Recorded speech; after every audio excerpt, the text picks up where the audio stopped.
Very good morning to all of you. On behalf of Committee for Members in Practice of Institute of Chartered Accountant of India, I welcome you all in today's very important VCM on this startup and shared service center. Both the topics are very important in today's time and very important for our economy also. And members are contributing, and there is a lot of contribution from member side towards the economy with relate to this shared service center as well as this our startups. So, in order to tackle this very important topic, we are having with us our two eminent speakers from our chartered accountant fraternity, C. Ninad Karpeji and C. Abhishek Gupta ji. So, on behalf of Committee for Members in Practice, I extend my warm welcome to both the speakers. Welcome Ninad Karpeji, welcome Abhishek Gupta ji. Welcome to both the eminent speakers, eminent chartered accountants. So, first, our first topic is for today's VCM is idea to ideation, starting and scaling your startup. How to start the startup, how to initiate all startups, and basics and initials regarding this startup. We are having with us C. Ninad Karpeji and shared service center and augmenting startup with the other intricacies and other relevant information relating to startups and some information relating to the shared service center. We have with us C. Abhishek Gupta ji. So it is my proud privilege to share with all of you the brief profile of Shri Ninad Karpeji and Shri Abhishek Gupta ji. Shri Ninad Karpeji is a partner at 100 Time VC, a firm which invests in early stage startups and has invested in 70 startups so far. It aims to invest in 100 startups every year. Shri Karpe was MD and CEO of Aptech Limited for more than 7 years till 2016. He previously served CA Technologies, a US headquartered leader in software products, as Managing Director of India. Shri Karpe has authored a book on business strategies titled Born to BA, which received rave reviews and was listed by Amazon in its prestigious list of memorable books of 2018. He was the chairman, Western Region of the Confederation of Indian Industry, CII, for 2017-2018, an honorary position. Besides his day job as a VC, Shri Karpe is passionate about supporting theatre and has produced two Marathi plays which have acclaim throughout India as well as abroad. An avid follower of F1 racing, he switches off his mobile phone during race days. So, above all, he is the eminent speaker as well as the our from our own fraternity, chartered accountant. So, welcome to you once again, Ninad Karpeji, and thanks for sparing your precious time for this today's VCM. It is again, I would like to introduce Abhishek Gupta ji. Abhishek ji is a co-founder of Pyrene Global Services LLC and has set up the assurance and advisory practice. Abhishek is a transformation on champion with almost 2 decades of experience in the global assurance audits and accounting services. He is a leading expert in offshoring industry with a wealth of knowledge and consumer insight of serving global clients. Abhishek's last assignment was with EY for 10 years, wherein he was part of the core EY leadership team, wherein he led the offshore assurance commercial practice for EY North America, the biggest practice arm of EY Global. He pioneered it to develop the business and setup of a high-performing team of 1,500 professionals. During his stint with EY, he incubated, started, and successfully led multiple business solutions and hold and centers of excellence, technical accounting, US GAAP and IFRS, private client services, go-to-market pursuits, business margin and quality improvement. He carries a diversified experience as he has worked as a finance controller with Temmask Holding, a 230 billion, 230 pound billion of fund of Singapore government. He has also worked with PwC for 5 years in assurance practice and successfully led audit for Fortune 100 company. He is a chartered accountant from India with 20 years of experience, passionate for education, skills, and technology advancement. He sits on the advisory board of various prestigious institutes covering 10,000 students. So once again, welcome to you, Abhishek ji, for sparing your valuable time for your great experience to share with all our members. So without wasting much more time, so we are having with our senior member from our fraternity, Ninad Karpeji. May I request him to please start your deliberation and share your words of wisdom. Over to Ninad Karpeji. Thank you. Thank you, Anil. And I'm delighted to be on the same virtual panel with Abhishek. He has such a strong experience, and I'm sure all of us will benefit. I will be speaking for around 50 minutes or thereabouts, and then have 5-10 minutes Q&A. So if you have any questions, you can keep posting in the comments, but I will take it up only at the end. And hopefully you have some meaningful questions. I must tell you, I have two sons, and my younger son particularly is always wanting to know what I'm doing during the day. And when I told him I'm going to speak like this, and Anil also said senior member, so he reminded me, Dad, you know what? There are so many young, bright CAs, and they know much more than you. So be careful. They will know a lot more. So I said, okay, I will not tell anything. I'll just express a point of view. He said, Dad, they know a lot more. So I'm going to take my son's advice seriously and just give you my point of view. I'm sure a lot of you, if not most of you, are smarter than me. But I will just throw some experiences I've had, and hopefully you will benefit from that. My experience and my urge to particularly young and not so young CAs is look at startups as not just an investment alternative, which last week, coincidentally, we had a master class on angel investment I had taken for our institute. But more importantly, look at how to get engaged with the startups. Number one could be you could actually start a startup. It's the most exciting thing to do today. That is number one. Number two, you could get engaged with them and make it grow. So there are various options. I'm not coming from professional services you can render to them. I'm coming from a different, and Abhishek is going to take that part. I'm speaking more on how you can get immersed into a startup. By starting a startup, what are the things you can do? Where to start? People ask me simple question. अरे निनाद आप तो बोलते सही हो, कहाँ से शुरू करें? तो ये शुरू आपने अभी की है. So let me share my presentation and share my thoughts over the uh, next 45-50 minutes.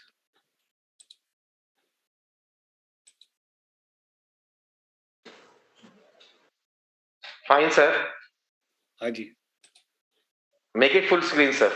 हाँ जी. Yes, So, sir. Fine, sir. Fine. Idea to ideation, starting and scaling your startup. I'm going to share everything. You're lucky. I'm not going to keep any secrets with myself. How to get from idea to ideation and how to start and scale your startup. This is what I'm going to cover. So a lot of people always ask me, "अरे निनाद, मैं तो मेरा business इतना चल रहा है 20 साल से, but I'm not getting this VC fund interest. क्या है valuation?" So but there is a fundamental difference. Any business is good. Any being an entrepreneur is good. But the difference between a startup and a normal entrepreneur is a startup is a company designed to grow rapidly. If you're going to grow 2%, 3% annually, month on month, 10%, it's a good business, but it's a business for you and your family. It is not necessarily a startup. So, startup is designed differently, engineered differently, and that's how they only think of how to scale rapidly. That is fundamental, how to grow rapidly. It's a big difference. Let me start with I've got one or two examples. I've deliberately taken examples of founders from outside India because you may or may not have heard of them. And Kevin Plank is an inspirational story. Kevin Plank started a company called Under Armour. He was a fullback in American football. That's not soccer. American football is a very contact sport in the University of Maryland. And as a fullback in University of Maryland, he realized that every time he plays a sport, the game, he has to change 8 or 9 t-shirts because there's so much of perspiration. And he was wondering, isn't there an alternative? Why do you have to carry a huge bag with 8 or 9 soaking t-shirts? He came out with a new fabric which was absorbing all the sweat and perspiration, and then the athlete need not carry so many t-shirts. He called it Under Armour, gave it to his friends and colleagues in the football team. They loved it. They said, "This is fantastic." In 1996, he founded this company, Under Armour, with a sole simple problem. What was he solving? A simple problem: how to handle sweaty undershirts and t-shirts. Very simple. Today, the company's last year's sales are around $6 to $8 billion. At one point, he did not even have money to pay $2 at the toll agent. And when he was crossing from one state to another, he told the toll agent, I don't have $2. Please let me through. I'm a startup founder. And from that, he's now $6 to $8 billion. This will tell you that startup does not mean that you have to look at some deep ideas. Look outside the window, you'll find the idea which you can solve. What did Kevin Plank solve? The problem of sweaty undershirt. That's it. Look at this commercial of his. There's a fog out there, and it's calling you by name.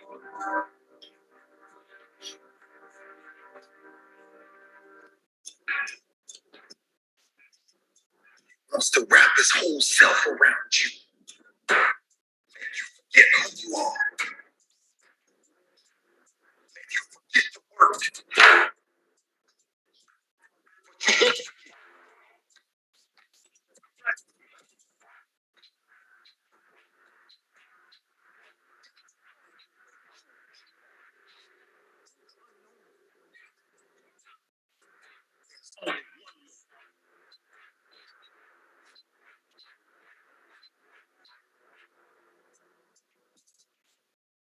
So there you are. If you want any inspiration on how to start a startup, simple problems, sweaty undershirts, it's a $6 billion company today. So people ask me a lot of questions. What is that one thing which is required for a startup founder to succeed? Resilience is just one very, very important thing. Most startups fail, and that's a global record. Majority of them fail. But the people who succeed are the people and founders who really have a lot of resilience. And if you want to figure out what resilience is all about, take some lessons from a simple creature, which is an ant.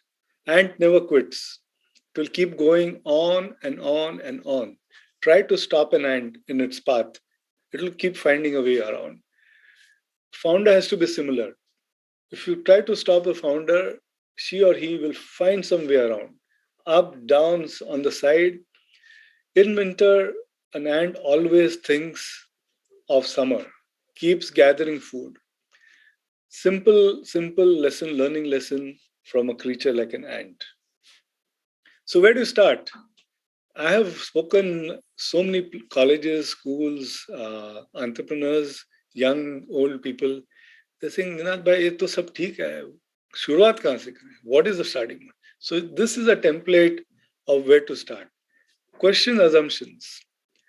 Figure out there are in your whether you're doing your finance matters, tax matters, health, agriculture, your anything, in everything there are always some friction points. Be curious, ask questions. Why is it this way? Why not the other way? Remember, ideas are fragile. We get as a firm at 100x. Till today, we have invested in 70 startups. We have seen 17,000 pitch decks as a firm. Tons of ideas. There is idea about everything. For a young girl or a boy, a problem is not a problem. Problem is great because it's looking for a solution. And they think of an idea. What happens is, at first, when they think of the idea, they kind of say, oh, this is crazy, it won't work. No, it is fragile, it will fall and it will break. You have to nurture it, keep thinking about it. Small innovations can move the needle. What is the innovation in Under Armour? $6 billion company. Can't it be done in India? Just solving the problem of sweaty undershirts. After that, obviously, the company became bigger. They went into other areas. But the starting problem was very, very interesting. Incremental is not revolutionary. You can take small steps, but you have to figure out eventually what is it that the idea will attain. Simple example, I live in Mumbai. So if I get a startup founder saying, I'm going to manufacture 8-grain healthy bread for South Bombay. It's a great idea, but it is not revolutionary. It is not scalable. It's not a big idea. Ideas can be great, but it has to be something big. And most important, getting funded does not mean success. I'm sure Abhishek will have something to say on this as well. Founders do get funded, Today, capital is chasing ideas. Capital is chasing ideas. There's a lot of money.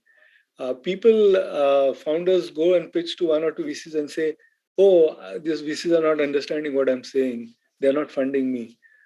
It takes on average 65 meetings. That's the global average, not India average. Global average, 65 meetings before you get funded. And when you get funded, actually the challenges start then for a startup founder. You have to then start implementing and then executing. This is the starting point. What is the reason why you're going to start your startup? What is the mission? Are you going to ensure that your life is easier because of a better financial process? Are you going to ensure that you get fresh vegetables or fruits straight from the farm to your house? Are you ensuring that when you have a next unfortunate health problem, you're going to make it easier? I'll give an example. We have funded a company called the Renal Project. It was there on the Shark Tank. They want to ensure that India, the broad mission is to solve the problem of easy access to dialysis care. If anyone has dialysis, unfortunately, you, your friend, or it's really unfortunate, you require regular dialysis almost every day, couple of hours. And in India, most dialysis centers are in large hospitals. So if a person is, let's say, 150 miles away from Bombay, she or he has to come to Mumbai, take 3-4 hour dialysis, go back on a daily basis. This is very tough, very, very tough. So his mission was access availability. So he's setting up small 3-4 bed dialysis centers in places away from the main cities where large hospitals are not there, with the same facilities, with ensuring that the medical facilities are same. He's set up, I think, close to 60-70 centers. So that's his mission: availability of dialysis centers, dialysis care to anyone who wants this. Value proposition, very simple: you cut down on travel, ease, access, availability, and then you have to have your elevator pitch ready. As CS, we are not trained for it, but there's nothing which you cannot be trained for. Today, whatever you want to learn is available on the internet free. It was never the case earlier. So your elevator pitch also has to be kept ready. The market size has to be large. We funded a company called Kerala Banana Chips, which again was on Shark Tank and got funded. When he came to us, he told us that I want to make banana chips. Now, if let's assume you are a VC and you are evaluating this. What will you think? Oh, there are so many banana chips available. You go down in the market, you get them. What is so special? But it was special. That's where we funded them. He's making it from a variety of Kerala banana called Nendran bananas. He is doing it in a hygienic manner, untouched by hands. Absolutely, the oil is not reused and reused. So, what is the value proposition? Your favorite snack, healthy as opposed to potato chips, Kerala banana chips, available to you now in a packet. What is the market size? First we said the market size is only banana chips. So he said, no, Ninad, that's not my market size. I want banana chips to replace all chips. It should be the first choice for any individual. Now, suddenly the market size becomes very large. He wants his Kerala banana chips to be on each table. So the addressable opportunity is large. If you're doing a startup, again, there's a distinction between the startup and being an entrepreneur. Entrepreneur is good, but you're obviously looking for what you call a lifestyle business. But addressable opportunity has to be very large. And what segment you're targeting also, you have to be very, very clear. If there's competition, not a problem. It's not necessary that you are the first in the space. But what is your mode? What is it that distinguishes you from the competition? Are you doing a better product? Do you have an IP? Do you have a better go-to market? Do you have better consumer connect? Nowadays, all consumer products are talking about direct to consumer brands. What is the disruption you're doing? So all this you have to be very clear. Is it a better execution, better delivery, go to market? Today, the old models of having a lot of layers of middlemen is slowly vanishing. Um, consumer brands particularly want to connect directly with the consumer and own the entire customer life cycle and journey, from acquisition of customer, fulfillment, post sales, to getting the customer again for a repeat round of revenue. All of this happens only if you have a direct to consumer contact. So I am going to request all of you. There is a link there below that, https www whatever bit.ly/poll 8 February. Please note it. Go on your phone or on your laptop, post that thing and get on that link. There's a short poll and give a response to this poll on that link. I'm going to track it on my phone over here. I'll give 1 or 2 minutes. Please participate in the poll. It has to be as interactive as possible. There are two simple questions. Uh, is building a startup about building a product or solving a problem? Uh, Write down this link, post it on your Google or your web, and you can post a link, post a response. What do you think? Option one or option two? I need to see some responses before I go ahead. Last week when I did a poll, I got fabulous response. I hope all of you give me a better response than last time. Please copy it and start giving your response on that link.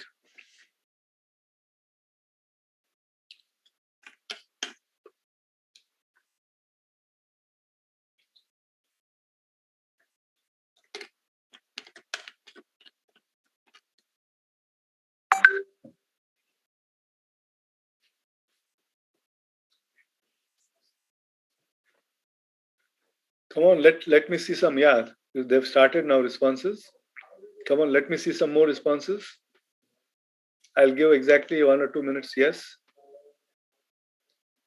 that's good. I've started seeing some responses here.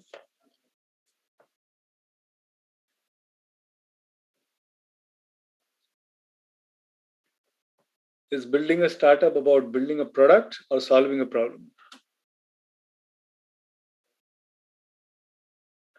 This is great. I've now started getting responses.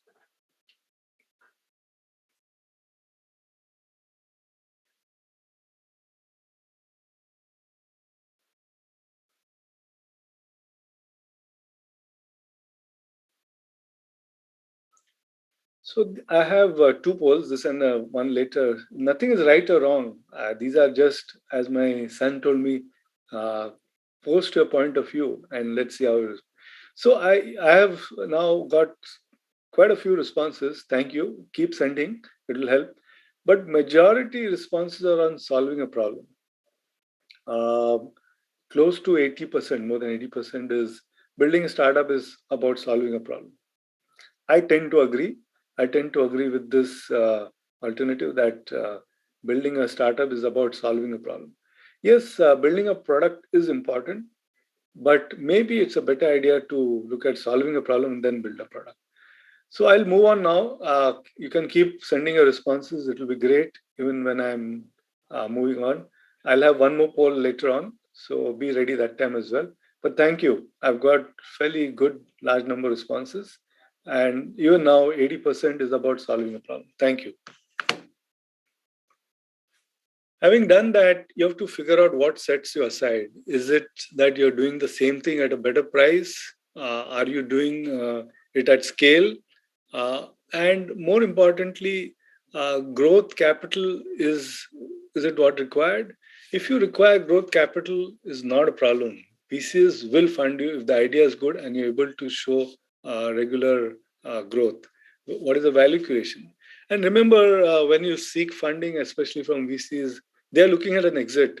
They may fund you because they like the business, but at the end of the day, they may wait for 5 years, 7 years, 4 years, depending on, or 10 years, depending on the VC's appetite. But eventually, there's no question, all of them are looking at an exit. So you need to figure out that you have a route whereby you give them an exit at the end of some period. Business world has changed for the better. Look at what we are doing now.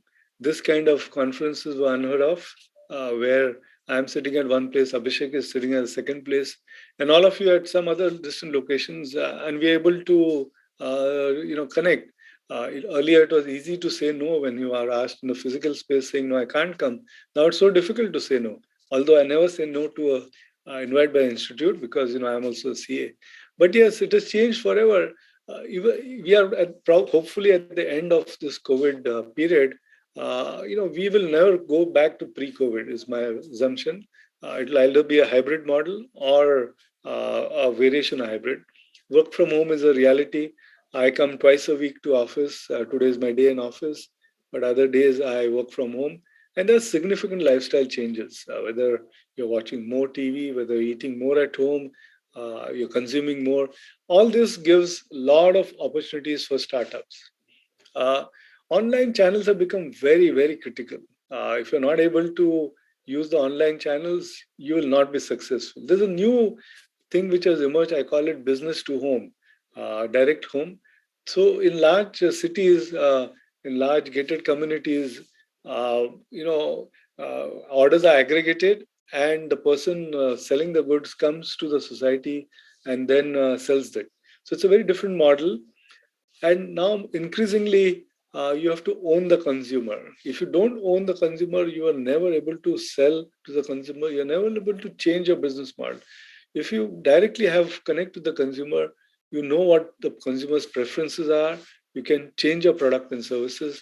And subscription model. I'll show you a video now, and I'll talk more in detail about subscription model. So this is an interesting video. This is a company called Dollar Shave Club. This is a gentleman called Mark Levin. He and Michael Dubin started Dollar Shave Club. What is the problem they were trying to solve? You will not believe it. It's a very simple problem. They said that razor blades are required on a regular basis. Why is it that every time you have to go and buy razor blades, take a decision, every time you get confused with the razor blades? Isn't there a possibility of a person supplying razor blades at regular intervals? I don't bother. I pay for 6 months, 1 year, and I know 15th of every month, after 15 days, 20 days, whatever the period I set, I get a new pack of razor blades delivered at my house. Simple idea. Again, I want to emphasize this is such a simple idea. They thought of this in 2011. This is the founder himself. He made this video in 2012, posted it on the YouTube. It crashed because it's so popular. And from zero, they started. In 2016, Unilever bought this company for $1 billion cash. What is the problem he is trying to solve? Very simple problem. Razor blades supplied to you on a regular basis on the period you determine. So that's a subscription model. You pay for a couple of months or a year, a couple of years, and then you get the product which you have chosen regularly at that interval. You don't have to worry. Have a look at this video. It's such an interestingly done video, and it's a very interesting lesson on the art of presentation. Hi, I'm Mike, founder of DollarShaveClub.com. What is DollarShaveClub.com? Well, for $1 a month, we send high-quality razors right to your door. Yeah, $1. Are the blades any good? No.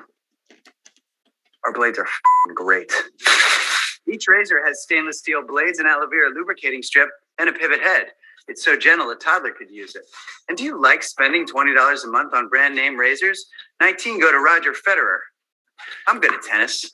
And do you think your razor needs a vibrating handle, a flashlight, a back scratcher, and 10 blades? Your handsome-ass grandfather had 1 blade and polio. Looking good, Pop-Up! Stop paying for shave tech you don't need. And stop forgetting to buy your blades every month. Alejandro and I are going to ship them right to you.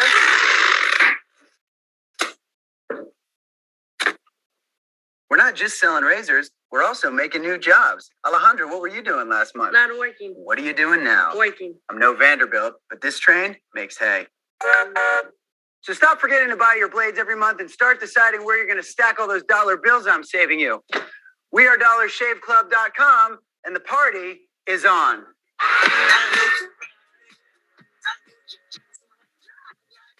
So when I Good to see you, see you, see you, see you.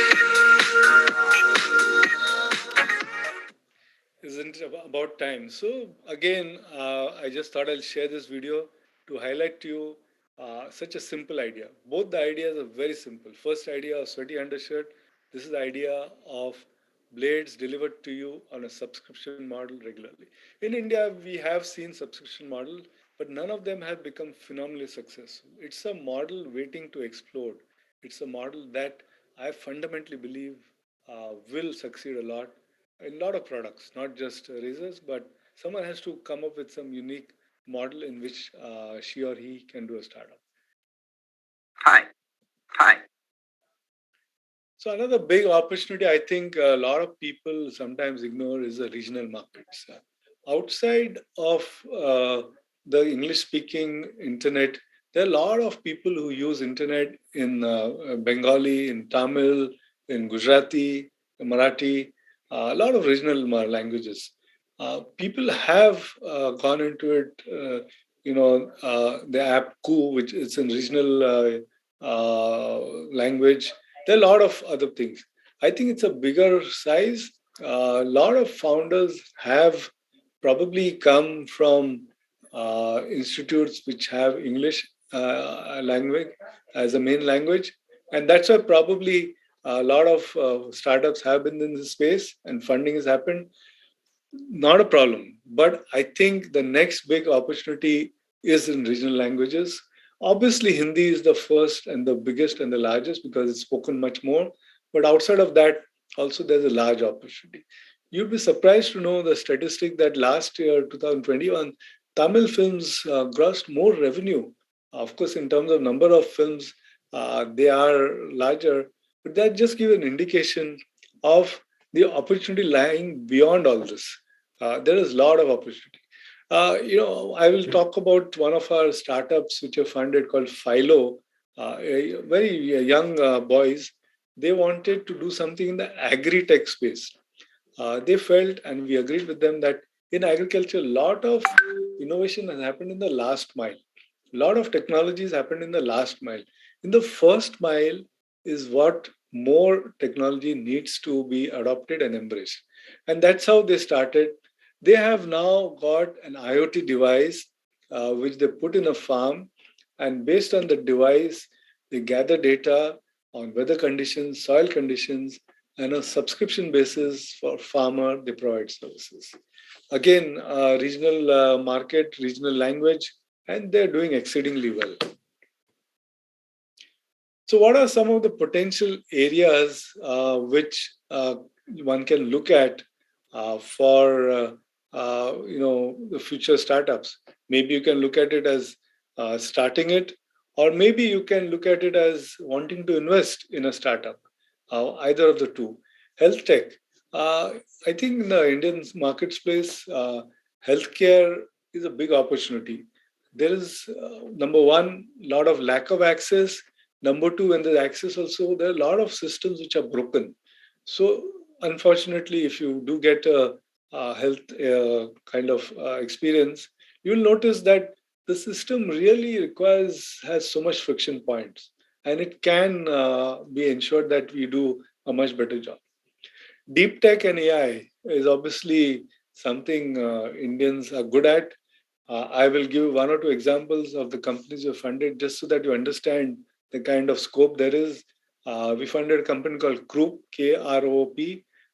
These are people who are able to detect a deep fake. A deep fake is a video which is posted on YouTube with that person has never said anything. So, for example, I'm not talking, my video is captured, and someone posted on YouTube and puts words or dubbed in my voice which I've never said. So, this people are able to recognize that and tag it as a deep fake. We have funded another company called Data Sutram. They use around 280 publicly available data sources, including satellite images, to figure out to give locational intelligence. So, if there's a retail shop or if there's a bank wanting to set up a branch or a shop, which is the right place. So this is not by hunch or just physically a person going. Lot of available data sources are there, which can ensure that they tell you exactly which space is there. Uh, Neobanks is something which is not a physical bank with physical infrastructure, and we have a lot of success stories over there. Uh, SaaS business applications, particularly a lot of tech people, have done so many SaaS companies which are such scalable rapidly. The beauty of SaaS business application is that it can scale rapidly. In fact, I read a report that in the 5 years' time, SaaS business from India will be far larger than IT service business. So India has a massive potential for a SaaS business. Agritech, I spoke. I think it's a big space waiting to really explode. EdTech, we have seen a lot of companies, but still I feel there is scope. The kind of problems India faces in EdTech, on the one hand is access, lack of access. On the other hand is lack of good quality. Third is language issues. There are a lot of problems waiting to be resolved to be solved. And these are slightly newer areas. Food that travels. Indians love food, and not just fresh food, but food which can be carried. I think has got a lot of scope. Authentic brands. So Kerala Banana Chip is an example of authentic brand. Each region has something authentic about it. From Maharashtra and Kolhapur, there's a particular kind of chivda. I'm sure in Jaipur there's something. These brands have traditionally catered only to the local markets. Now is the time for them to travel beyond that and find a market outside of that. Supply chain logistics. Logistics is going to become a big business. Uh, with the steady rise of e-commerce, logistics is something which is going to have a lot of business. Meat alternatives is interesting. Protein-based meats. I had first thought, no, it is not. It will not have a big market, but we do have companies in India, and I've tried them. I've tried some of the products. Very interesting. Protein meats. It's a very new concept for India, and this will target people who are wanting to have meat but not do it in a more environment friendly or possibility or alternative. Sustainable initiatives, more and more people are getting involved in sustainable initiatives and environmental cleanup. And cannabis is early. A lot of countries are legalizing it. Some of our states have legalized growing it as a state subject. It has got a lot of health benefits. We associate it only with negative feelings, but by itself, it has got a lot of benefits. I'm not supporting it or saying we should legalize, non-legalize. I'm just saying when it becomes legal, it will provide some good business opportunities. So these are some business opportunities. So what do you do now? Having given you how to start your idea, how to get into ideation, what is required, I've given you ideas of business opportunities as well. Now you have to get going. Remember, a journey of a startup is a journey of wealth, not income. It takes time. It may take 5 years, 7 years, 10 years, 12 years.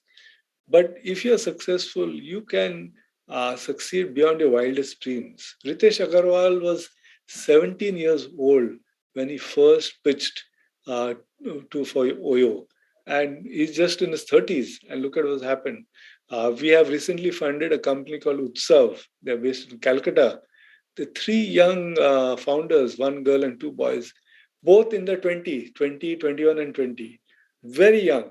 They are willing to let go of their regular job. They're passionate about startup, and they formed Utsav, and they're ready to wait for 5 years, 7 years. They've convinced their families, no, startup is what we want to do, and we are ready to wait. Single founder is sometimes not so easy to fund. Let's say you are a CA and you want to start something connected, let's say to fintech, agri-tech. Ideally, in an ideal situation, you should have a co-founder who is a tech co-founder. It helps. for two reasons. Number one, tech gets insourced, you are doing it in-house, and raising funds are easier. Stars are aligned. I mentioned earlier, capital is chasing ideas. There are so many government schemes. There are central government schemes, state government schemes, there are incubators. There are people chasing you all the time to ensure that the startup is successful. Your stars are aligned to ensure that you become successful. The ecosystem is aligned. You have to just get going. And again, getting funded is not success. You have to think differently, rapid scale. As CS, you're probably trained differently. Doesn't matter. Doesn't matter. Think of how business can grow 50% month on month, 75% month on month. And obviously, in the initial stages, one needs to be frugal. Asset light business is ideal. If you have very heavy capex, it is not easy. Most consumer brands, they outsource their manufacturing. They don't invest in huge factories to start their products. It's a very different world. Earlier, 15, 20 years back, you want to start a consumer product, first thing you look at land, then set up a factory, then take bank loans, then start a product. These guys are very fast. They think of a product and they then go to contract manufacturing, monitor the quality, and get going. So it's asset light, no huge investment. Someone else is invested, and that person is also happy because they get orders from a lot of people. Low human touch. At every point, the human touch should be as less as possible. Use technology for everything. You have to look at exponential growth and India versus global. Ideally, a product should be such that eventually it does go global. You might want to start with India, but eventually it goes global. It could be a long and lonely journey, but it is certainly very, very exhilarating. Getting a mentor is not easy, very, very tough. People agree sometimes and don't give you good advice. People don't agree and they're the right guys for you. So you have to be very, very careful. And execution is the most important thing. So I'm on my second poll now. Please see this. Go to this site, bit.ly/poll 8 February A. So whom should a startup founder talk to? That you is wrongly worded. Whom should a startup founder talk to? Experts and advisors or users and customers? I hope you can access. Yes. I'll give 2 minutes. I've got 2 responses already, which is great. Should startup founders talk to experts and advisors or users and customers? Suppose they face any problem. It's marketing related, anything, strategy, how to scale, how to grow, any problem, whom should they talk to? Let's see some responses.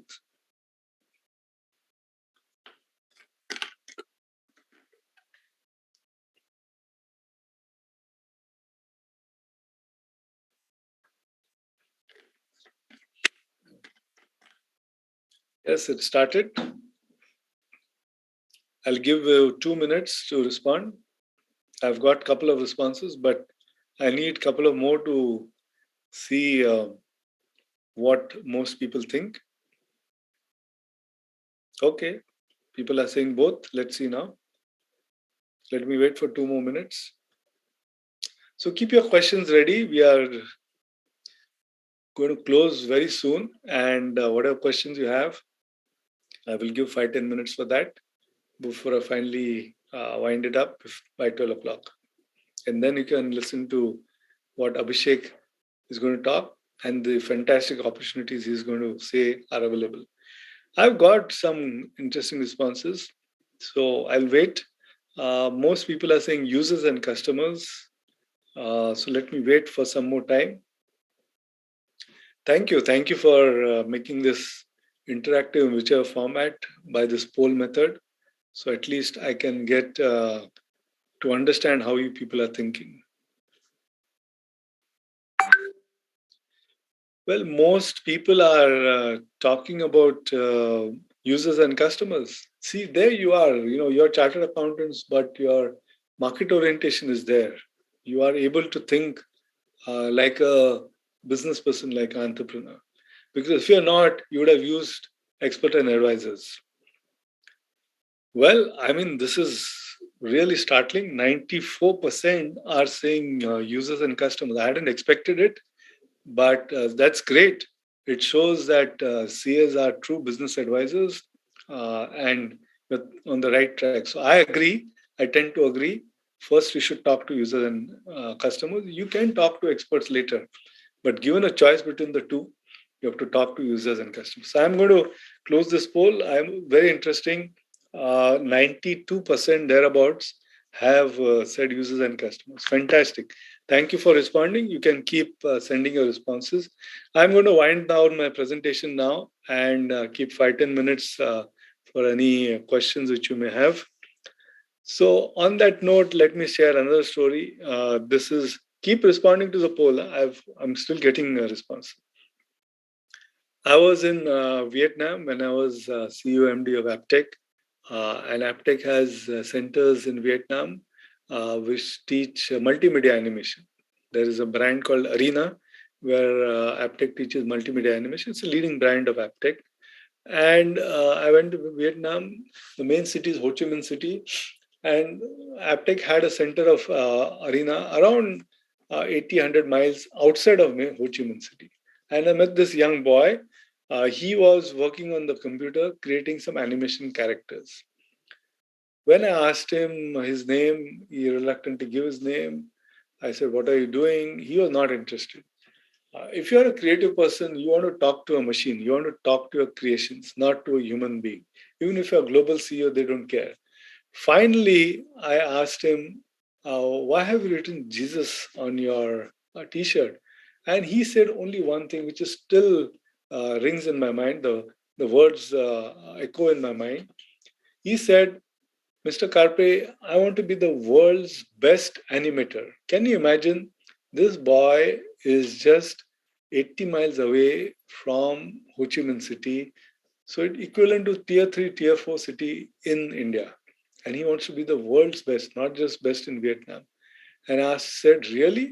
He said, "Yes, all I need is a mind without borders and a pipe." And he mentioned pipe, he means basically internet connectivity. So for you to succeed, really speaking, both these are there. The institute has provided you with everything. More than that, there's nothing left for you to succeed except a mind without borders. And let me tell you one more thing. Today, in the last 2.5, 3 years, I'm a full-time VC. I'm seeing so many pitches coming from young girls and boys. Girls also have now been sending a lot of pitch decks, wanting to become startup founders from tier 2, tier 3, tier 4 cities. It is happening in India. I hope this inspires you to figure out how to get into a startup. Let's stay connected. I'm on LinkedIn, so you can always connect with me on LinkedIn. If after my presentation is done and you have questions just now, please post. Anil will, direct the question towards me. After that, you can always connect on LinkedIn. I just thought I'll share some of these thoughts. Basically, how to have an idea, get to an ideation, and then figure out how to scale your business. This was some of my thoughts. I gave some examples from 100x, not because I want to promote it, but I just thought it's relevant because that's what I've worked with. All the very best in your startup journey. There's never been a better time to start a startup than now. Do it today. So I'm open to any questions. We have 5-6 minutes.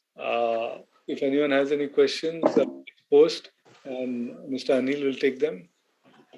Take them as in, I hope he answers, but I think he'll want me to answer. एक minute, ऊपर की तो photo नहीं आएगी ना मेरी. Sir, there are 2 questions for you. हाँ जी, बोलिए. First one is, which projects are permitted under startup, and is any approval required for startups? So you can do any business. To register a startup, there's a very simple process of DPIT. It's online. You can do it very fast. Then you are registered as a startup, and then you're able to get even the tax benefits. So it's very, very Straight. Not at all difficult. But there's no business which is banned, so to say, from startup, other than normal business which is illegal, you can't do as a startup. Yes, sir. So, how in case of cost outside India are lower than startups in India can be competitive? Means member is asking how in case of cost, if we talk about the cost outside India are lower than the startups we do in India, and it would be how it to be comparative if the outside India it's low and in India it's higher. So we are a VC firm. We are a SEBI registered VC firm, and we fund only Indian startups registered in India. But there are some investors who insist that you should be registered outside India for a couple of reasons. Number one, and it's their thought, we do not encourage it at all. We are Indian VC and we invest in Indian startups. In fact, we do not invest in foreign registered startups. They talk about easier regulatory regime. That's what their belief is.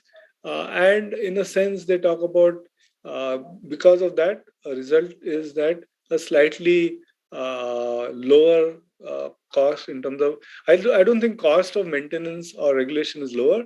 It's more in terms of ease is the reason. But I don't think cost is lower outside India to have. Yes, sir. Yes. Thank you, sir. One more last question. It is relating to this recent Union Budget 2023. What are the latest changes proposed in the budget regarding startups? So there are 2-3 things. Number one was up to 31st March 2022, there's a tax provision whereby you could select 3 consecutive years for your tax exemption, total holiday, in a period block of 10 years. Now they've extended that 2022 by 1 more year. So it's very, very good. They have also reduced the surcharge on sale of unlisted shares. Earlier, if you sell shares which are listed, you paid a lesser tax because surcharge was lesser compared to unlisted. So it's a great benefit because everything on par. And lastly, our Honorable Finance Minister has very nicely and interestingly said that she's going to form an expert panel to figure out how to ease the regulatory and other burdens. And that goes back to the question our member asked about why is it easier, better, or lower cost outside India. So all this hopefully will get addressed by the expert panel. I'm hoping, and let's hope some eminent member from our institute is also part of that expert panel and can share his or her thoughts.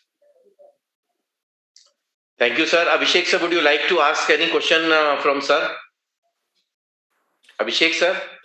No. I don't have any more questions for Ninad sir. I think it has been definitely a very intriguing and a very inspirational last 45 minutes. So completely into the conversation, sir.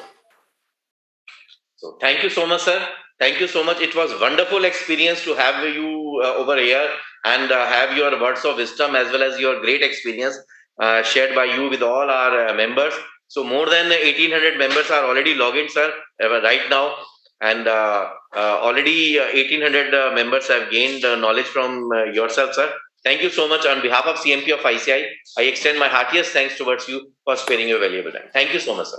Thank you for inviting me. And, I do hope some of you get inspiration to become startup founders. Very inspirational, sir. Motivational. Thank you so much, sir. Thank you so much, sir. Thank you. Thank you.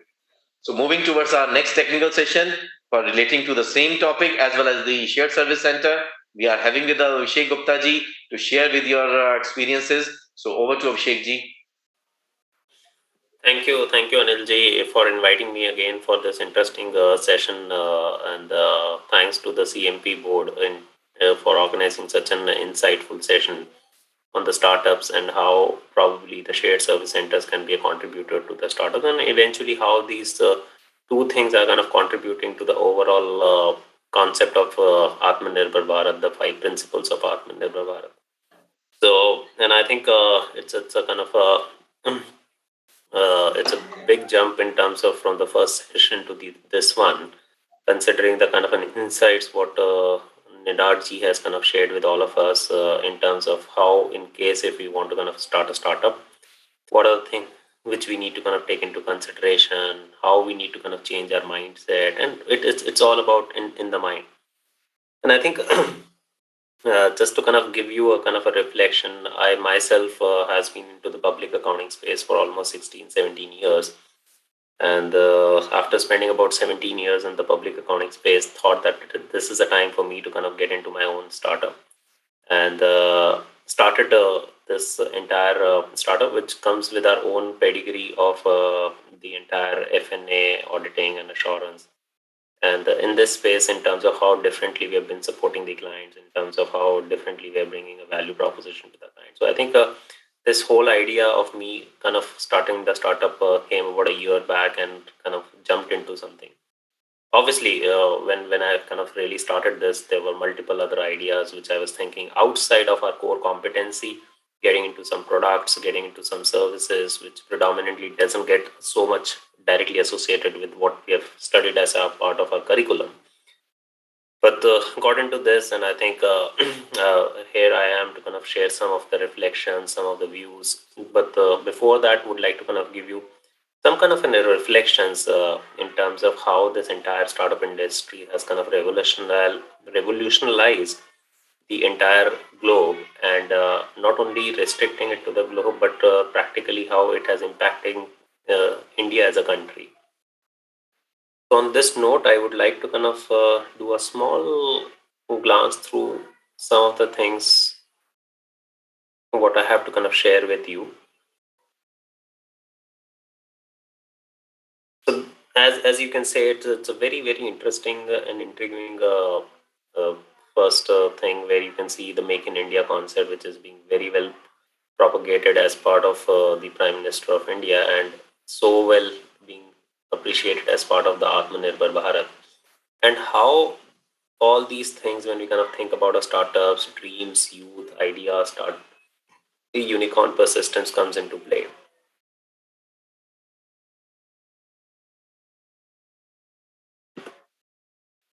So talking about some of the reflections, I think for a lot of us, we felt that 2021 is the year where this entire pandemic has kind of created havoc in the lives of almost every individual. But interestingly, on the other side, I think this is one of the most blessed years when it comes to the startup industry. The number of deals, what has happened, the number of transactions, what have happened, have been enormous. So if we see a kind of a comparative between 2019 and 2021, there have been an equity investment of almost $24.1 billion, which has been infused into the startups. 1,400 deals which have kind of got uh, incurred in 2021. And as we all know, that 44 new unicorns have been listed in India in 2021, highest in the history. India has got total 70 unicorns, and out of 70 unicorns, you can imagine that 60% of them have got the unicorn status only in 2021. There have been 750 plus active institutional investors at this point of time who have been investing quite heavily in the startup industry in India. And interestingly, 14,000 plus new startups have been recognized by the DPIIT, which is almost about 25% of the total startups which have been recognized till date. So if we look into these statistics, I think very interesting statistics, quite inspirational for us to kind of see that how this 2021 has been a kind of a transformational year for the startup industry. And there has been a lot of credit goes in terms of how the tech-based industries are there, and how this entire scenario has got changed in the last few years.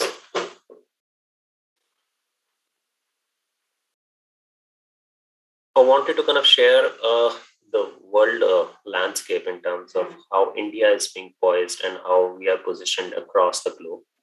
So definitely being led by the startup industry, the unicorns are being led by the US as a market, being closely followed by China, and then India is third in the overall global startup ecosystem, and being then followed by Israel. The total number of active unicorns what we have as on date in India are about 70, and which is far lesser than US, but again, kind of picking up the good pace. So 444 in US is something which is there. Number of unicorns got added in 2021. So I think the statistics remains the same for almost all countries, wherein 50 to 60% of the unicorns so far have got registered only in 2021. So practically, you can see that 260 got added in US and about 44 got added in India, being followed by Israel at 35. And when we kind of talk about unicorns, I think it's where you kind of reach to a valuation of about $1 billion. And the average time for you to kind of reach for a unicorn status is about 5 to 7 years. And that's a kind of a trend what it's being observed for the respective organizations who have made it to the unicorn.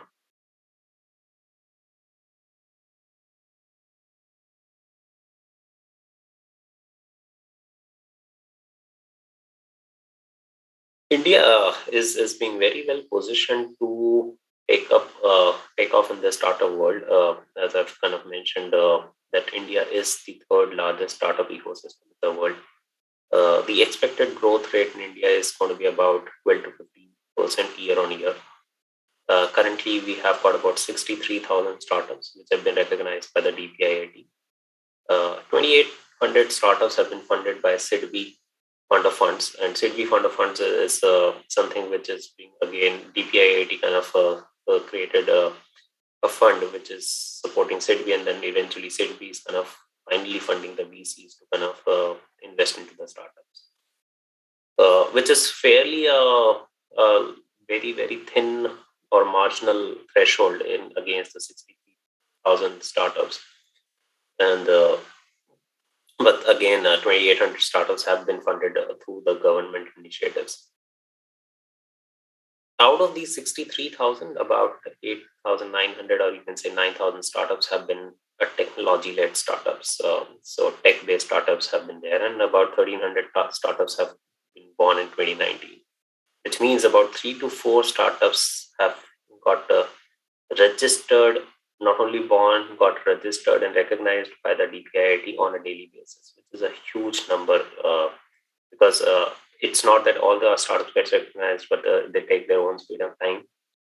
But it's a very interesting number that almost 15% of the total startup population comes from tech-based startups. Again, 2021 has been a year where we have seen a kind of a complete revolution in the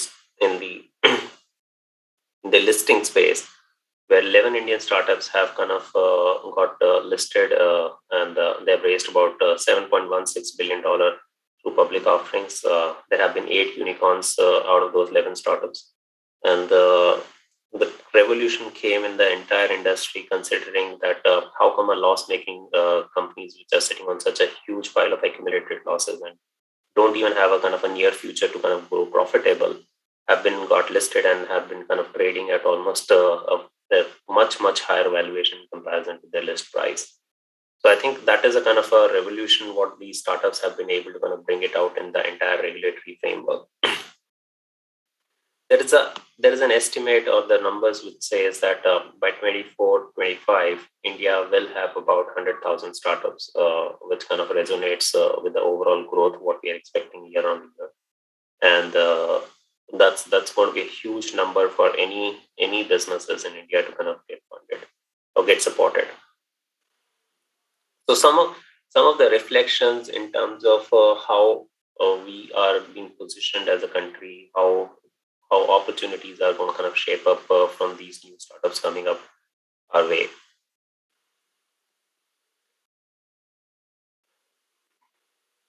Some of the key drivers when we kind of talk about any particular startup industry are how they have been serving the entire local market. When we kind of talk about these startups, obviously their first prerogative is to kind of figure out make in India and kind of make for India. And that is where the majority of the startups are operating, where they're supporting the Indian demand, Indian market itself. So they are predominantly focused on the local side. Investments, huge investments are coming because of these, whether through venture capitalists, angel investments, bankers, and so on. Talent is another interesting thing which is happening, as we all heard Mr. Ninard kind of talking about that there are no demographic restrictions when it comes to the startups. So every other day he's getting a pitch from a tier 2, tier 3 city, which means that there has been a kind of lot of opportunities which are getting open up for our skilled workforce, which is being spread across the country. And at one point of time, before the COVID or before the pandemic, everyone was supposed to kind of come to the metro cities for to kind of work in any of such organizations. But now, because of the pandemic, people can work across from their hometowns, home cities, which is also kind of assisting in terms of the overall startup environment. The ecosystem support, the government has definitely kind of taken multiple initiatives by Startup India within this, and there is a Samrit program as well. However, yes, there have been few venture capitalists or the big giants who still feel that because of the regulatory restrictions and some kind of challenges, it is always good to kind of get yourself registered in a safe haven, whether it is a Singapore or some other country. But practically, I think the government is kind of taking all the right steps slowly and gradually to kind of make sure that India becomes a kind of a preferable place for the companies to kind of get themselves registered over here.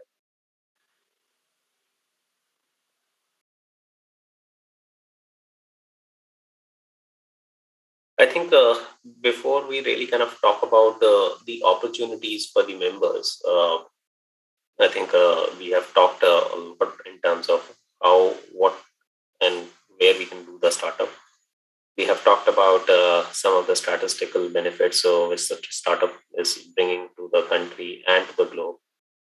There are also some of the perceived challenges or the barriers which are there for the startup industry, and couple of them are definitely in terms of how they can build and scale their startup. So when we kind of talk about building and scaling the startup, it is predominantly associated with the fact that any young entrepreneur, normally in the age range of say 18 to 25 kind of stuff, they they might have a kind of the subject matter knowledge because of their curriculum and their the studies, but the experiential knowledge is not there. So in those domains, they need a lot of hand holding, a lot of support, whether it is on the market side, whether it is on the legal side, on the finance side, and so on. And considering that majority of the startups have been started by the people who come from the tech background, they definitely at times miss out those opportunities, the nitty-gritties which are required from a business standpoint. So that is where they need a lot of hand holding, a lot of support in terms of how they can build and scale their entire idea of startup. The second biggest challenge which these startups normally also face is that getting the right experienced talent. So when we kind of talk about any experienced person joining a startup, it means that a person who has got a 15 to 20 years of experience sitting behind them. And that is a time when the person kind of starts consolidating, and they become a little risk averse. And when they become risk averse, they always think that it is not a point for them to kind of get into a startup. So that is where these startups struggle to kind of really fill in their top leadership positions.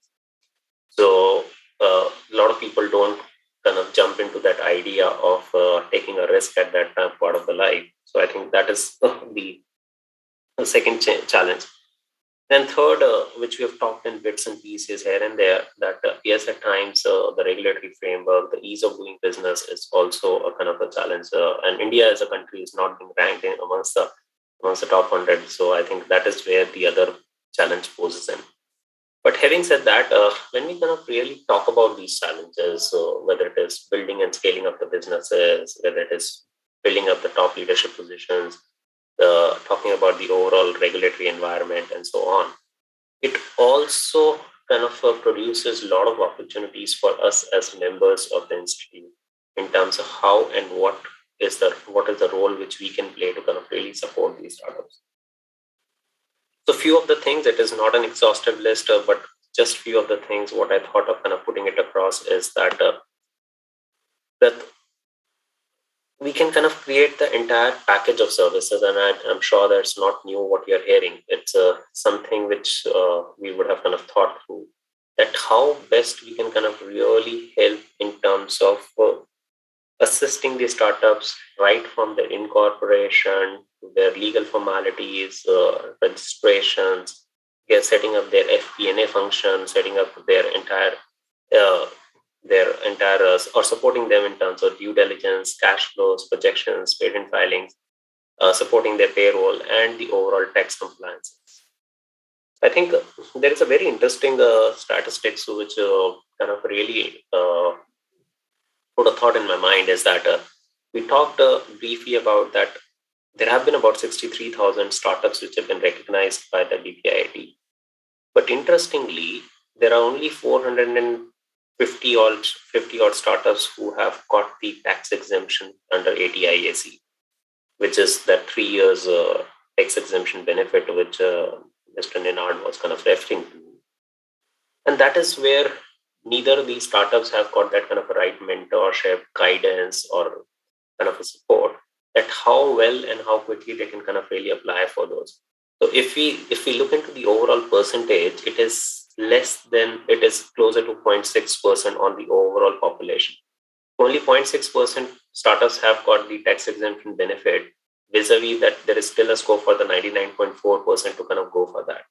So these are the things where we as a members have to kind of think through, that what are the opportunities which are available for us and how differently we can go to the startups to be their advisors. And the objective when we kind of talk about these services is not to kind of do the heavy lifting of kind of doing everything for them, but the objective is to kind of how we can partner with them to become their advisors and support them in each facet by bringing that kind of a core specialization where we are covering all grounds for them. So that is one of the aspects which I wanted to kind of bring it out, that there are multiple avenues and services. Definitely have not gone to transactional level, that which all services and the detailing of all services, but there is a whole gamut of things what we can support the startup industry. The second, and this is something which will go a little deeper towards the next part of the session, is about setting up the shared service centers for them. So the slowly and gradually these startups starts growing bigger. They become relatively sizable. That is the time when we kind of get into the strategic partnerships with these startups to kind of set up a shared services, which is predominantly the B2C, helping them in terms of their overall accounting, human resources, taxation, legal, and so on. The other opportunity, and I think this is where there is still a lot of demand in the market, is to kind of create your own shared service center in terms of how you can support the clients, and it is something which can operate in both B2B model and a B2C model. So when we kind of talk about B2B model in terms of how well we can kind of collaborate and work with the larger organizations, larger firms in the market, whether in the domestic market or in the international market, and kind of support them in terms of their service delivery to the clients. And that is where there are a lot of different opportunities, whether it is audit, whether it is taxation, accounting, advisory. And slowly and gradually in the last 7 to 8 years, there have been a lot of boutique consulting firms which have kind of opened up in the last few years, predominantly being started by the members who have been working with an X organization or a Y organization. And they kind of collaborated, worked together, formed a consortium, and started these boutique consulting firms.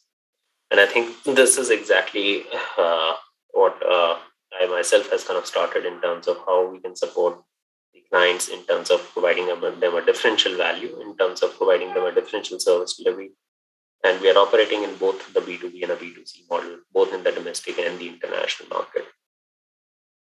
Investments, I think Mr. Nenard has kind of covered both of the aspects, investments and entrepreneurship.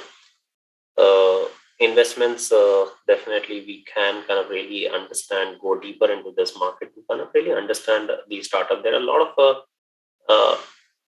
what you say as the platforms which have opened up in the last 2 to 3 years, where they are inviting all the angel investors to come on the platform. On the other side, there is another platform. On the same platform, they are also inviting the startups to kind of present their pitch decks and present their ideas.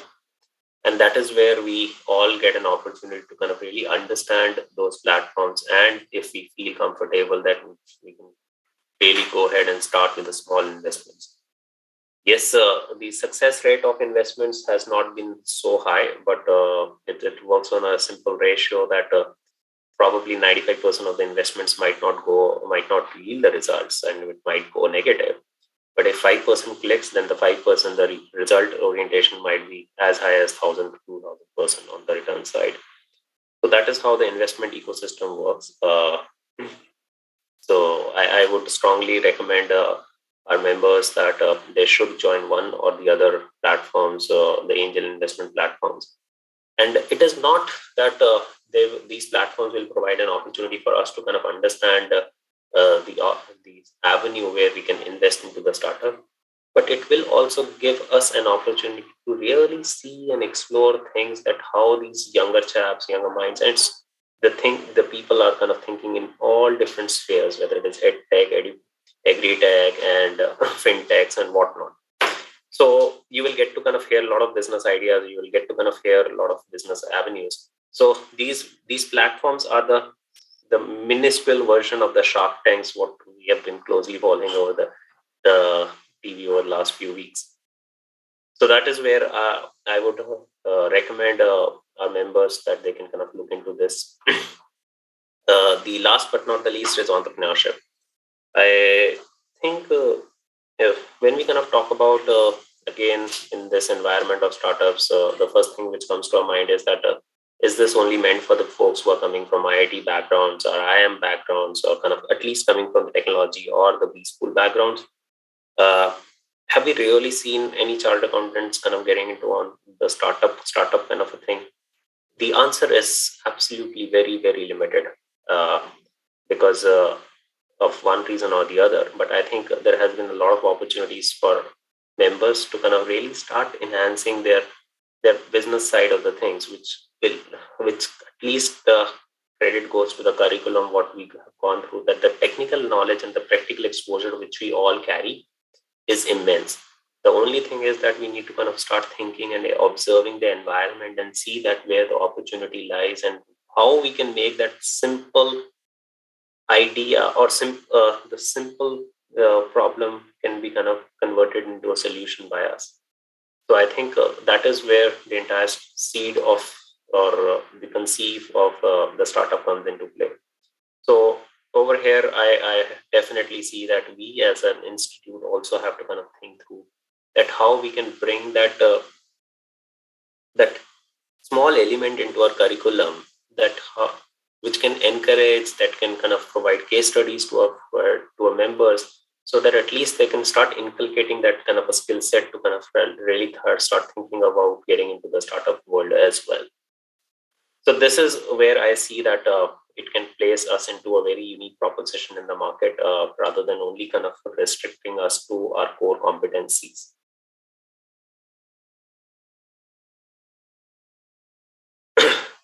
The contribution by members, I think people, technology, and experience are the three domains. What I feel that where we can kind of definitely contribute. People is a significant avenue, which we have talked about, is that filling up the void which has been created by the lack of experienced talent. So there is a huge challenges when it comes to the top leadership layer in the startup industry, and that is exactly what I kind of referred as the perceived barriers and the challenges.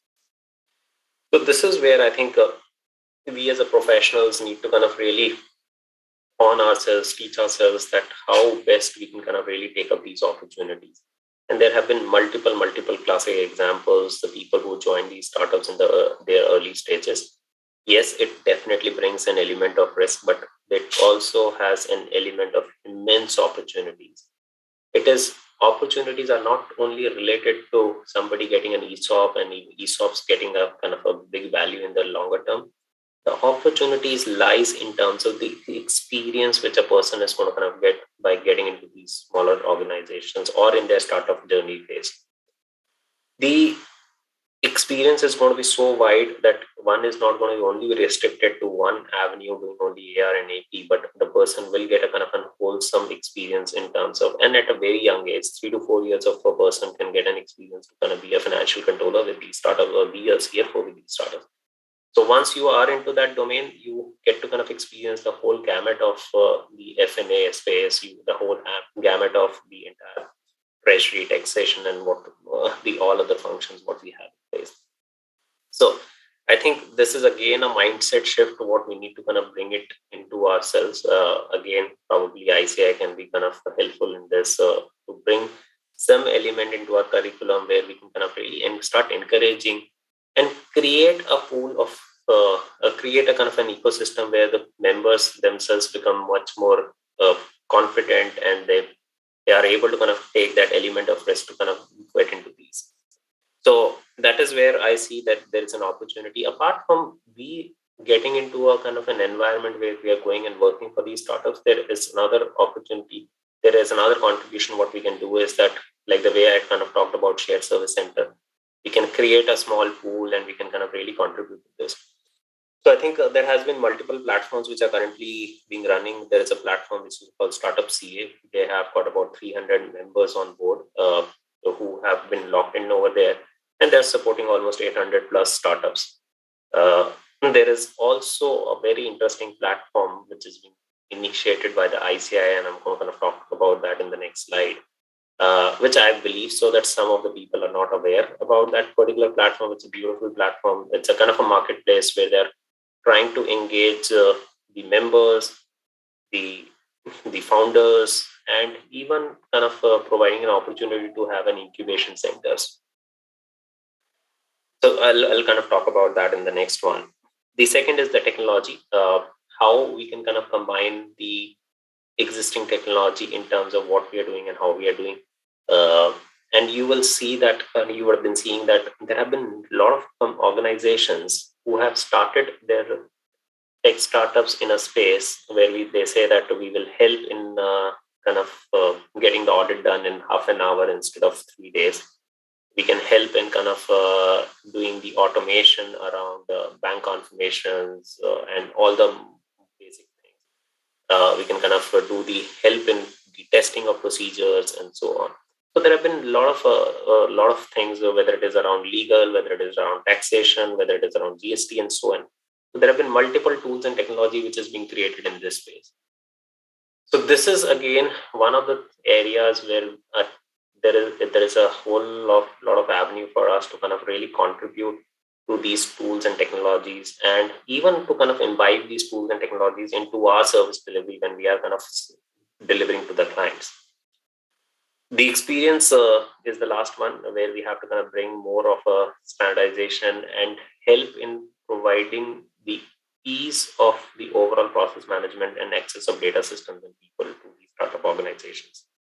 So this is where we can kind of build a brilliant and a friendly experience to these startup founders. And as I've said, that these folks are so much intrigued into their product side.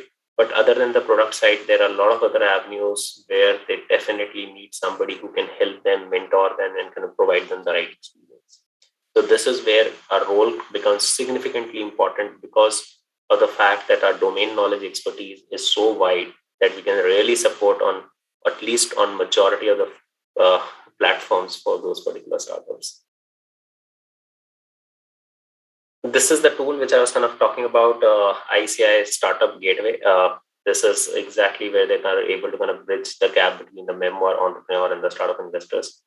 So the members can go and log into the tool, and they can log in as a mentor, which helps them to kind of really identify a startup, or the startup can reach out to them to kind of take their guidance and support. They can register themselves as a business consultants, where they can offer their services to the startups. And that is where, again, it acts like a marketplace for you. That the startup come on over there, you are being registered as a business consultant, and you can kind of cross-channelize each other. There has been an incubation facility also, which is available in case if there is a particular member who wants to start their own startup. That is where the institute can kind of support both in the pre-incubation stage, and even if any particular startup wants a kind of an incubation spot, then there is a requirement that one of the ICI member has to be on the board of that particular startup. In case if it is there, then the support can be provided to them. So I myself was not too much aware about this particular gateway, but later I got an understanding, and I think it's a beautiful gateway which is being started by the ICI. So with this, I would like to kind of hold my thoughts on the startup side, and will now transition into another topic of the day, which is on the shared service center and how well the shared service center opportunities are cropping up in the country, and in what areas and domains where we can kind of really support the organizations. As we all know, the shared service centers operates the traditional functions have been finance and accounting, HR, information technology, and basic administrative functions. The emerging trends are marketing functions, enterprise analytics, supply chain functions. The whole purpose of having a shared service center is to kind of bring down the cost. Second is to kind of bring standardization, process efficiency, and one of the biggest reasons which a lot of organizations actually think through is how they can kind of create an ecosystem where they can upscale and they can downsize at any point of time. So without creating their own infrastructure. So the infrastructure cost kind of comes down significantly. So that's the whole that's the whole reason why these shared service centers got born up. Interestingly, out of the Fortune 100 companies, 85% of them used a shared service center, whether an offshore center or an onshore center. And 85% of them have kind of seen benefits, whether in cost efficiencies, the overall effectiveness in terms of their processes, and helping them to standardize a lot of their internal aspects. I'll give you a kind of a quick glimpse in terms of why we see a huge opportunity for us as a country, and it's being clearly articulated through the report which was being generated by Deloitte and NASCOM, that India is considered as the most preferable country when it comes to setting up a shared service center, whether it is in the consumer industry, energy, financial services, telecom. Life sciences and healthcare is being closely followed by United States, but India still holds that position. So 20% of the shared service centers across the globe sits in India, which is a very interesting statistics to know, being closely followed by United States and other countries then. Yes, in the last few years, there have been a significant shift to countries like Philippines, Vietnam, and others, but still India holds that kind of advantage in terms of both the skill and talent. Approximately 1.3 million people have been employed or have got the job opportunities in the shared service centers, and we have got about 1,400 centers through which kind of have provided this kind of an opportunity. There has been a kind of a revenue of about $34 billion, which has been generated in 2020. The estimate says that, and that's again a NASCOM report that says that the shared service center revenue can rise up to as high as $60 to $65 billion by 2025. So which means 5 years from now, it has got a potential to at least go 2 times from where it is. Preferred location, why India is being a preferred location: low infrastructure cost, quality talent, and accelerated digital connectivity. So I think, again, kind of addressing the principles of Aatmanirbhar Bharat, how these 3 things are the USP for India. A further demographic transcription of shared service centers in India.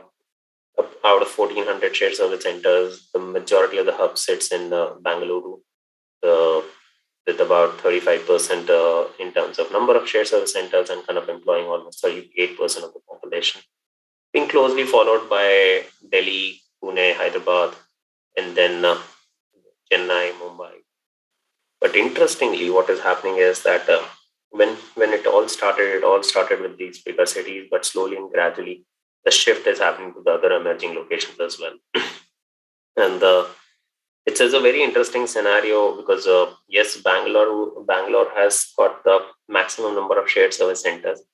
The other interesting statistics, which we all know, that is Bangalore is considered to be the biggest producer of the startups till a year back. Obviously, Delhi has just replaced Bangalore this year, and Bangalore sits in the top 20% across the globe when it comes to the startup companies, and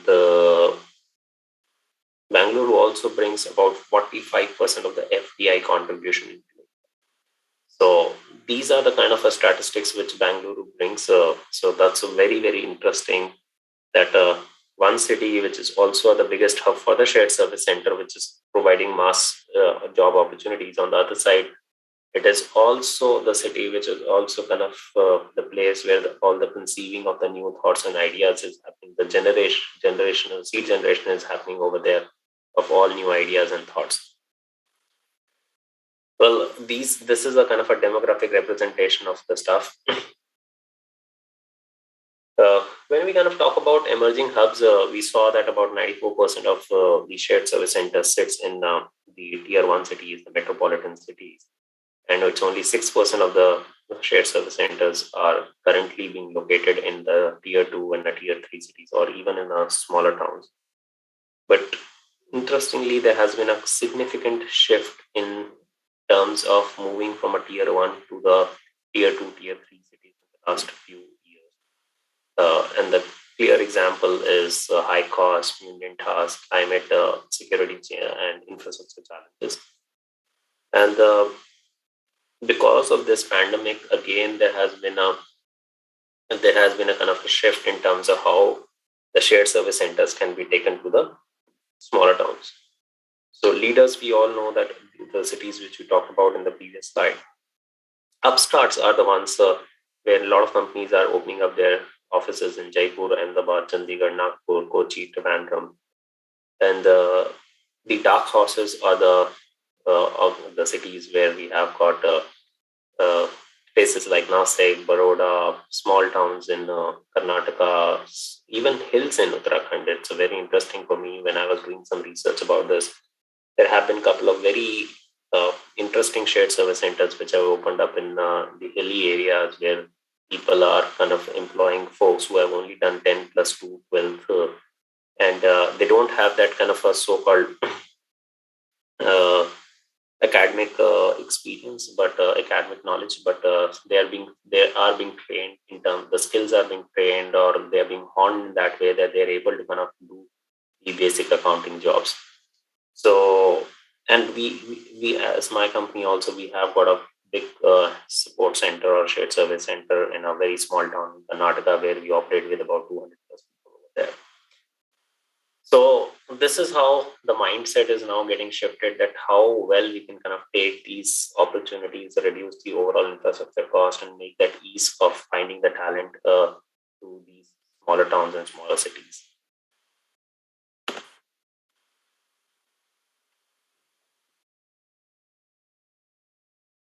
I think probably this is the one slide, or it's a kind of a scenario where I want to kind of really bring the overall closure to this entire concept. So when we kind of talk about Aatmanirbhar Bharat, which is the way to self-reliance, it is not talks about one thing or the other. The underlying principle of Aatmanirbhar Bharat is both scale and standard. So where we kind of talk about both quantity and quality. So how, whether it is a startup industry or how the shared service centers have been contributing to the Aatmanirbhar Bharat in one form or the other, is something which is a very interesting thing for us to kind of really understand and see that when we kind of talk about the 5 principles or the 5 pillars of Aatmanirbhar Bharat, whether it's the economy, infrastructure, system, demography, demand, how startups and SSCs are kind of contributing to each of them. So just to kind of take up an example for economy, we have kind of talked about in the previous ones as well, that there have been more than 60,000 startups which have created about 6.5 lakh jobs. The overall equity infusion has been about $24.1 billion in 2020. Vis-a-vis on the shares, on the other side, where we kind of look into the shared service centers, they employ about 1.3 million people across 1,400 companies. $34 billion is being generated as part of the revenue, which is almost 1.2% of the India's GDP.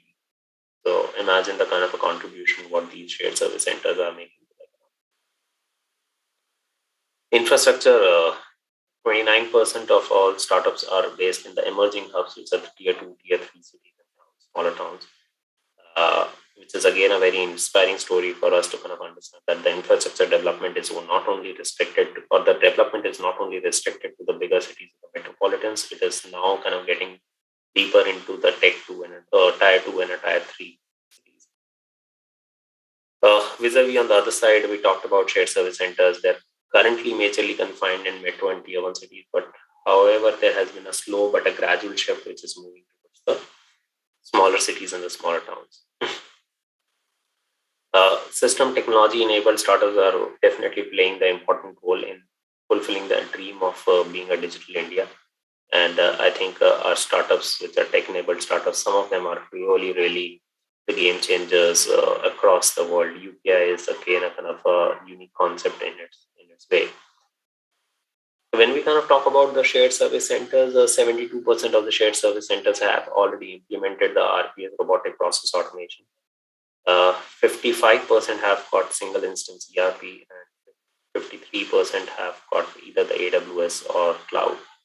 So that is a kind of a technology infusion which has already happened in the shared service centers and still kind of moving to the next levels. Demography, startups are considered to be one of the most inclusive and diverse organizations. About almost 15% of the startups have at least one woman co-founders, and that's again a very inspiring thing. And then we heard Mr. Nenada also kind of saying that it's not only that it is coming from one side of the population, it is coming across the population, either men or women. Both of them are kind of equally inclined, and they are thinking about new things and bringing new ideas. 80% of the shared service centers indicated that 1/3 of their leadership teams are composed of minorities and women. So that is again a kind of a very interesting thing to kind of understand from a demographic standpoint. In demand, startups are enabling local business to cater to the pan-India market, and that's on the demand side for startups. And it's not only kind of confined to the India market. Obviously, they're going global as well with their products and services. In terms of the shared service centers, India still remains a preferred location by having a 20% of the market share across the global landscape.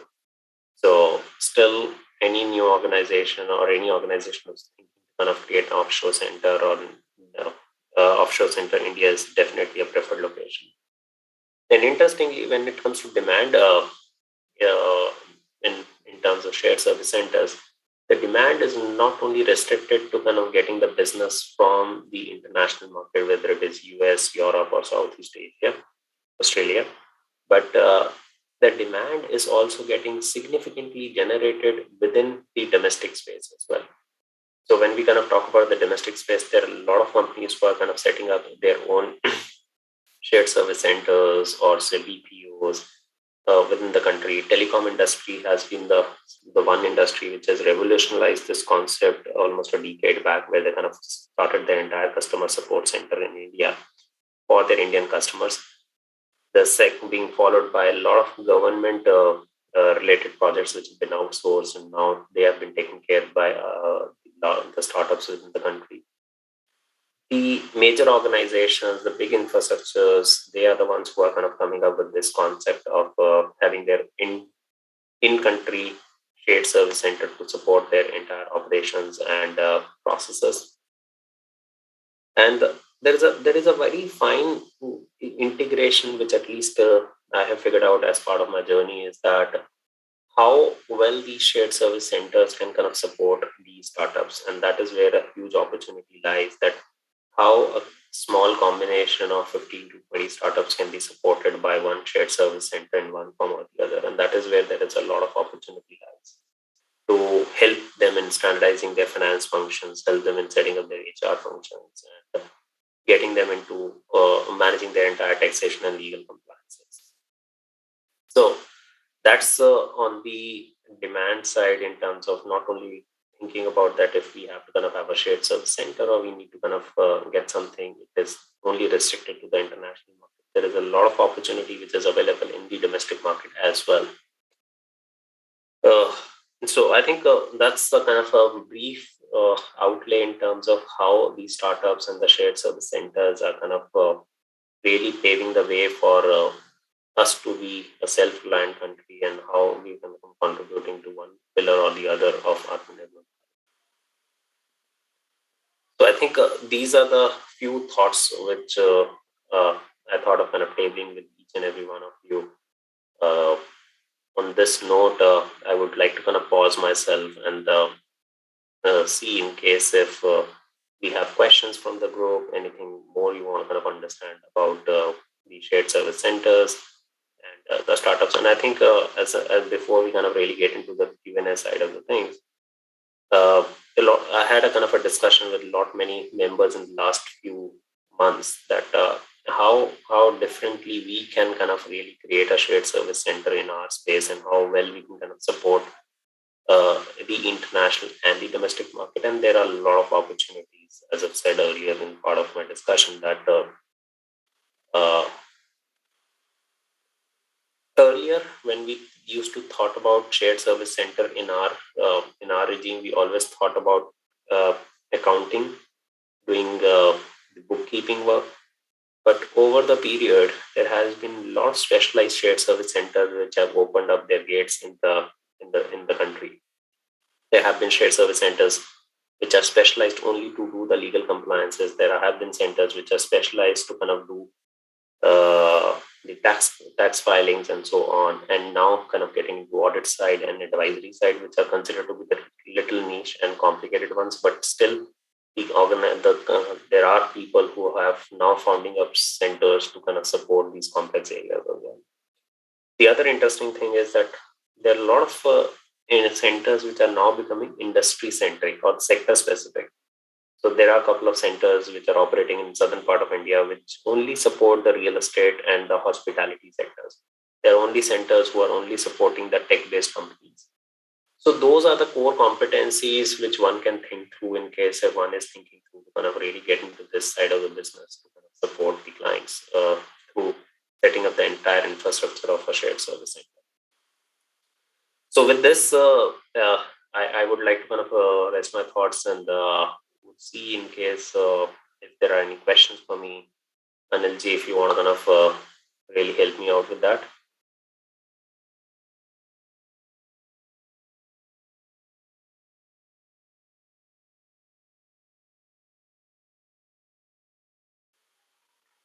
Sir, can you hear me? Abhishek ji?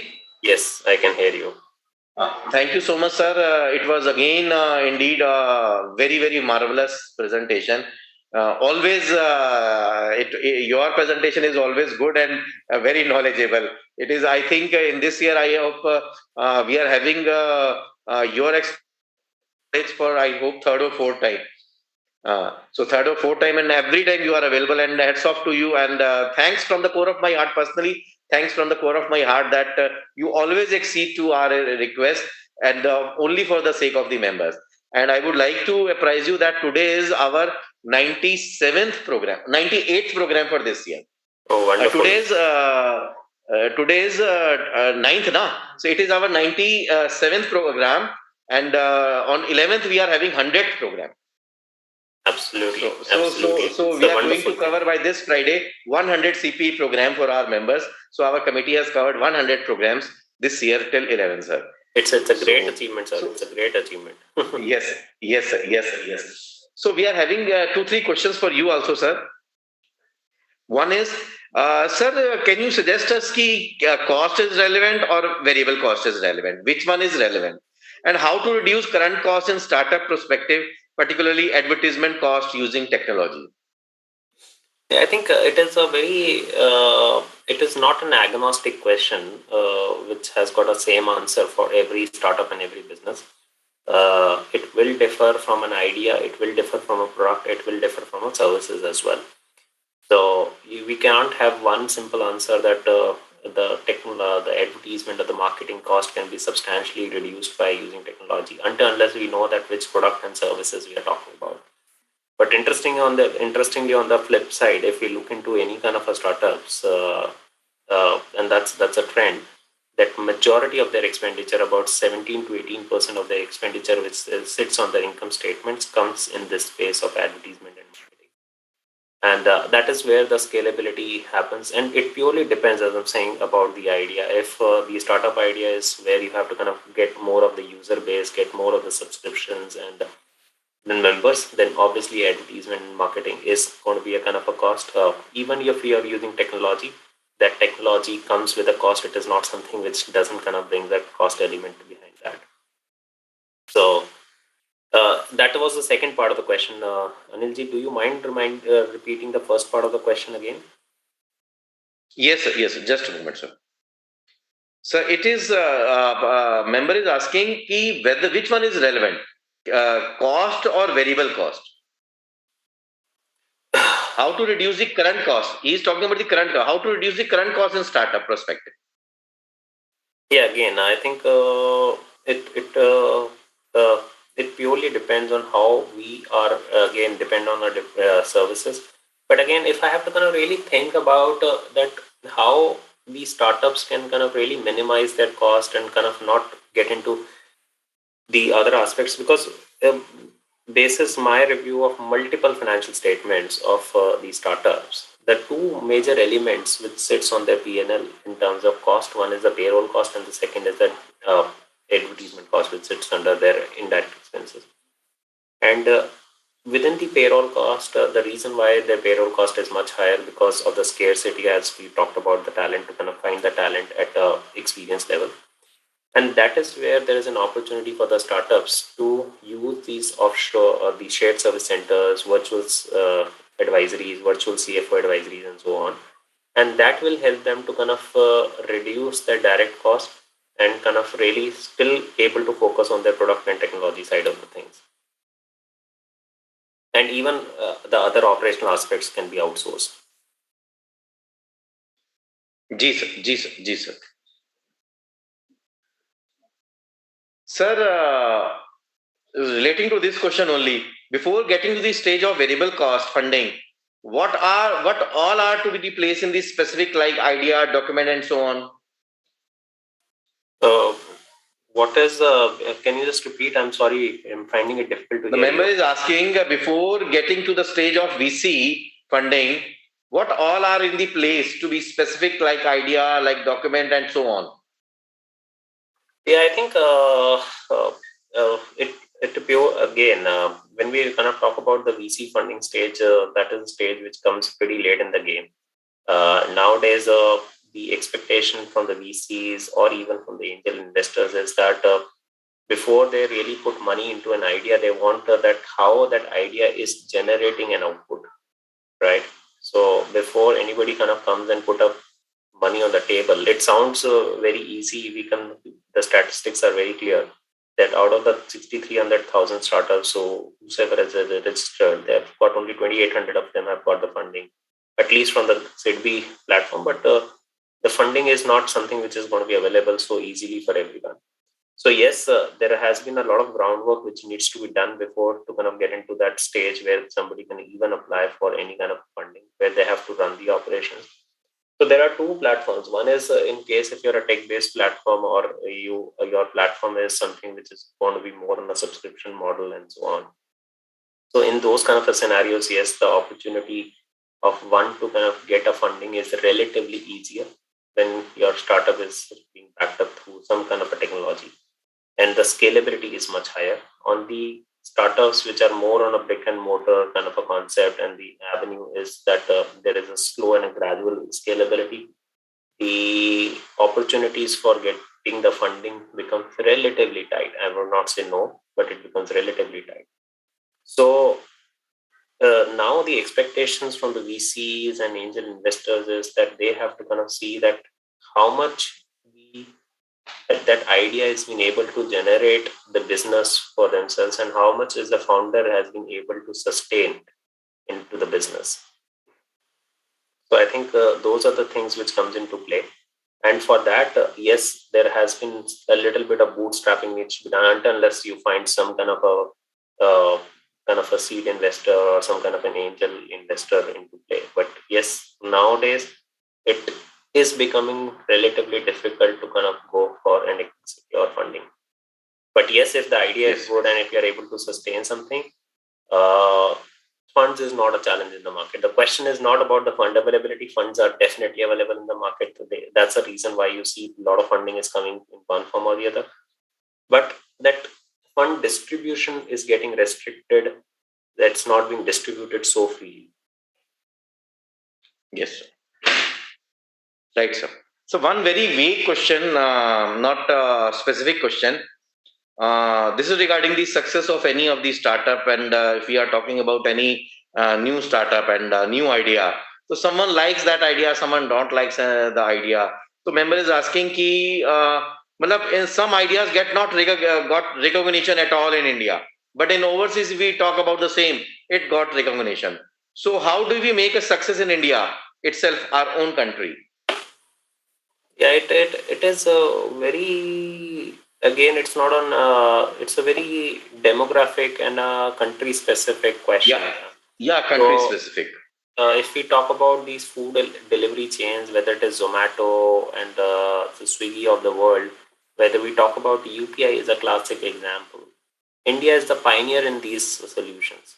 However, these are the solutions which are not being so very well accepted in the global market. So still, if we talk about grofers, the door-to-door grocery delivery and so on. So these are the ideas which are pioneered very well in India, but have not got an acceptability or have not got that kind of a traction in the global markets. But there could be an idea which can kind of go very well in the global markets, like for example, the pet caring.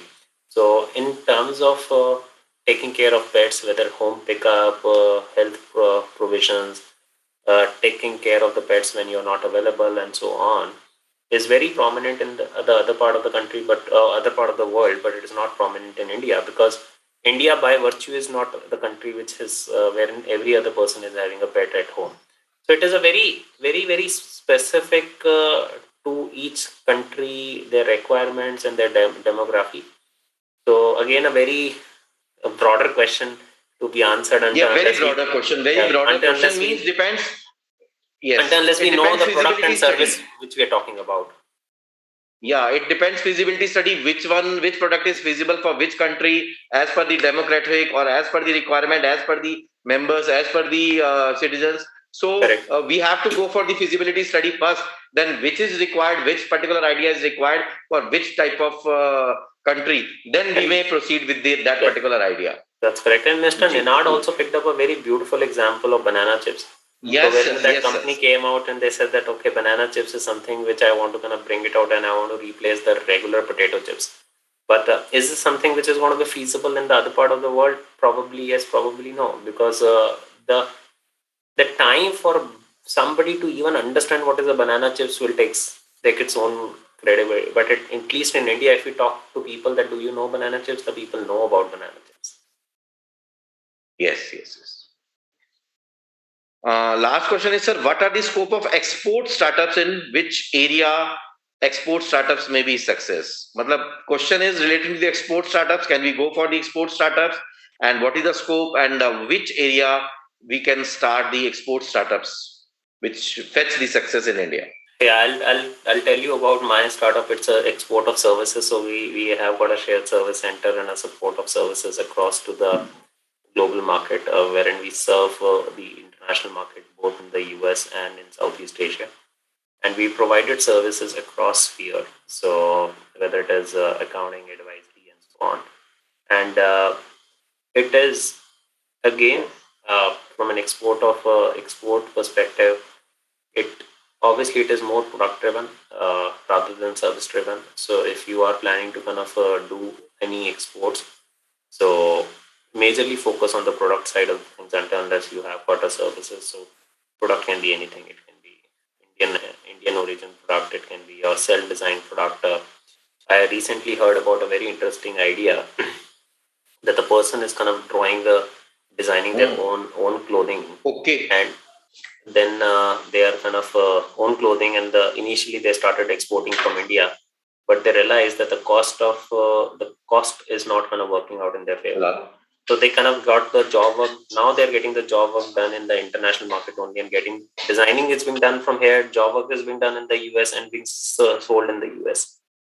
So it's a way different again from a product to product. But I would say that in case if somebody is planning for export, product is a safer zone in comparison to services. Yes. So these were the questions for you, sir. Thank you so much, sir. On behalf of Committee for Members in Practice, once again, thank you so much for sparing your valuable time and your availability and sharing your expert knowledge and experiences with you. Thank you so much. Thank you so much. Thank you. And thanks to Ninad Kapre, sir, in his absentia. Thank you so much, both these speakers, for wonderful deliberation. Thank you so much. Thank you. Thank you. Recording stop.